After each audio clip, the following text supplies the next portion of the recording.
Magandang araw po sa ating mga kaperlas at sa ating mga kababayan sa buong mundo. Ang ating eleksyon ay papalapit ng palapit na. At alam din natin yung mga issue ay painit ng painit din. At grabe yung mga moves nila ngayon, di ba? Pero yun nga, hindi naman yan bago sa sistema ng ating bansa. Ang magagawa lang natin is magiging wise na po tayo sa pagpili ngayon ng tamang leader para sa ating bansa. Kasi kung hindi tayo makapili ng tamang leader, babalik din sa atin kung ano ang mangyayari sa ating bansa at tayo po mga mamamayan ang naaapektuhan. Kaya vote wise po tayo.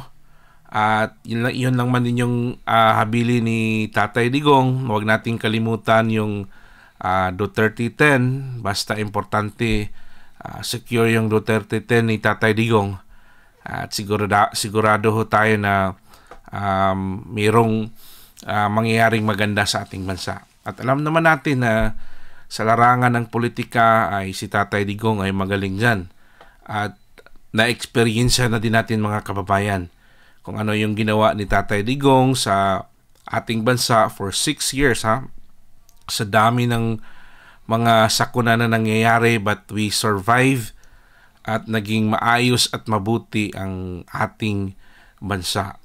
Kaya ngayon, vote wise po tayo, hindi na po tayo magpabudol, hindi na po tayo magpaloko, piliin natin yung nararapat. So ngayon nga ay yung mga issue ngayon, ang daming mga issue, pero ito yung panuorin natin kung paano respond itong si Miss Claire Castro. Recent interview, Vice President Sara Duterte said every time may issue raw po against the Marcos administration, inaatake raw po ang mga kalaban. Pero actually ang daming issue dito.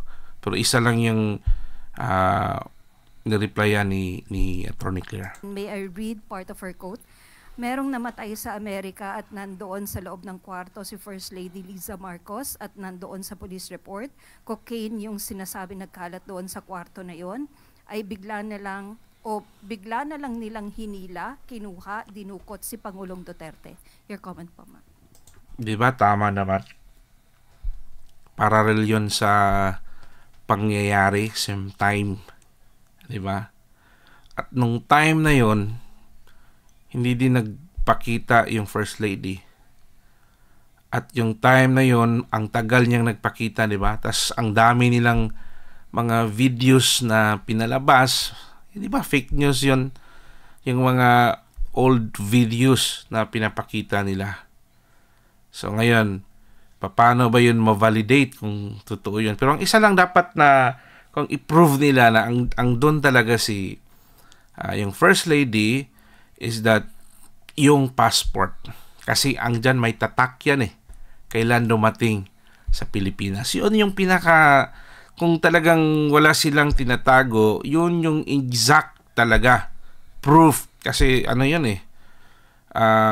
hindi yun madideny nang doon talaga yun kailan siya umalis at yung record from the US para walang para walang daya. Okay? Sa kanya pala nang galing ang fake news. Siya pala ang source ng fake news na ito. Grabe yung intro ba, yung talagang parang yung speech na yung parang contest, no? Yung grabe yung dynamic. Siya pala yung fake news na pinapakalat laban sa unang ginang kay First Lady.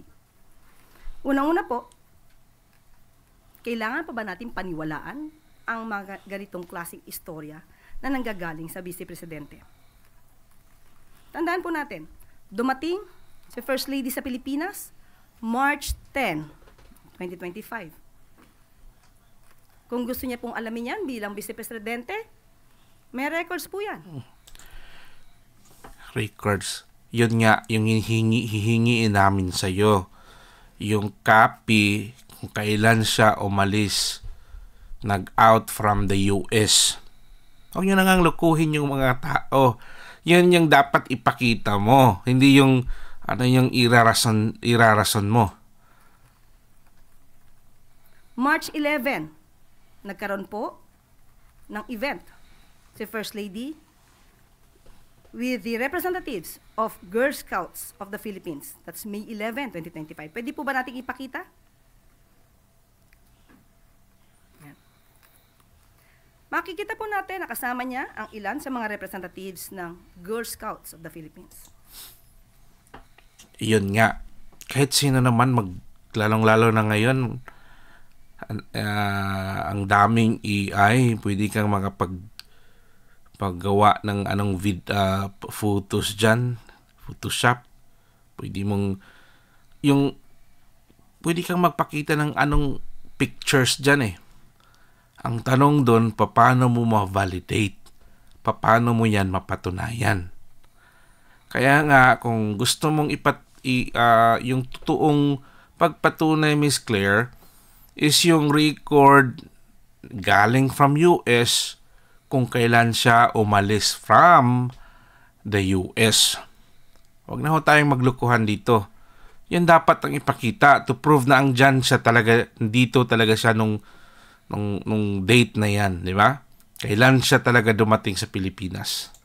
Nandiyan po si Dr. Cristina Lim Yuso, National President, Mrs. Teresita Gonzalez, GSP Central Board Member, at si Mrs. Rosaline Davadilla, National Executive Director. March 11 po, nang naaresto or dinala ang dating Pangulong Duterte sa ICC. Papaano po ito maiko-correlate kay First Lady? Samantalang March 11, nandito na siya sa Pilipinas, kasama ang sinabi po natin mga representatives ng Girl Scouts of the... So, paano mo magiging yan? Dahil dyan sa photos? Yan ba yung ebidensya mo? To prove na andito na siya? Ang kailangan namin is yung record from the US, yung tatak ng passport niya, kailan siya lumabas ng US papauwi papuntang Pilipinas. Hindi yung kahit sino, kahit ako nga maglagay ako ng photos dyan. Pwede ka namang maggawa ng kahit anong photos. Pero ang problema nga doon is paano mo mapapatunayan, how can you validate? Wala kang ang exact kung alam nyo kung maniniwala sana ako niyan kung yung pictures, balik natin na, kung yung photos dyan, saan ba yun? Tingnan mo. Normally, pag may photos ka, may mga yan eh. May mga date dyan eh. Di ba? Mayroong yung yan. Kailan nakuha. Kasi yung machine, hindi yan yung sa photos, hindi yan may record talaga dyan. Oh. Wala. Kahit saan banda dyan, mabavalidate na yung sinabi niya na date, yun talaga yung date na nandyan sila. So, napaka-weak po yung sagot dyan. Po ito, maiko-correlate kay First Lady. Samantalang March 11, nandito na siya sa Pilipinas, kasama ang sinabi po natin mga representatives ng Girl Scouts of the Philippines. Ito po, ang sinabi ni VP Sara, ay walang paggalang sa pamunuan, sa organisasyon. Ikaw po, Attorney Claire, may paggalang ka ba din kay VP Sara? Nakakalimutan mo ba na pangalawa yan sa Pangulo ng Bansa, Vice President, binoto ng mahigit 31 million people, mga Pilipino naglagay sa kanyang opisina. Ikaw, inappoint ka lang dyan. Kung tatanungin mo ngayon mga tao, matagal ka nang nakaalis dyan sa pwesto mo dyan. Tapos ngayon, si VP Sara, tatanungin mo na may respeto. Ikaw, may respeto ka ba sa kanya? Is that how the way you respond sa mga issue? I don't know. Hindi ko digest yung paano to siya mag ano ba. Pero yun nga, napakahirap din kasi pagtakpan kung ano talaga yung totoong nangyayari. Kaya ang nangyayari, nagiging katawa-tawa yung mga respond na talagang makapag-isip ka talaga ng ano ba, ng hindi ka nais-nais. Ng Girl Scouts of the Philippines. Pinapalabas niya na ang event na to ay hindi nangyari. Bilang Vice Presidente, hindi po ba dapat inalam niya muna kung itong mga taong pong itong nabanggit ko from the Girl Scouts of the Philippines ay totoong nagkaroon ng meeting sa ating First Lady? Pakita mo nga sa amin yung record ni First Lady kung kailan siya umalis from the US. Huwag na yung galing sa Pilipinas, pwede yung anuhin eh. Pero yung passport niya na tinatakan ng US na umalis siya galing doon at pumunta sa Pilipinas. Huwag nyo nang lukuhin yung mga taong mga Girl Scout, mga ano dyan. Tanong natin, dapat pa bang paniwalaan ang mga sinasabi ni Vice Presidente? So ngayon po, ang tanong ko sa ating mga kababayan, sa ating mga kaperlas, dapat ba nating paniwalaan itong si Miss Claire?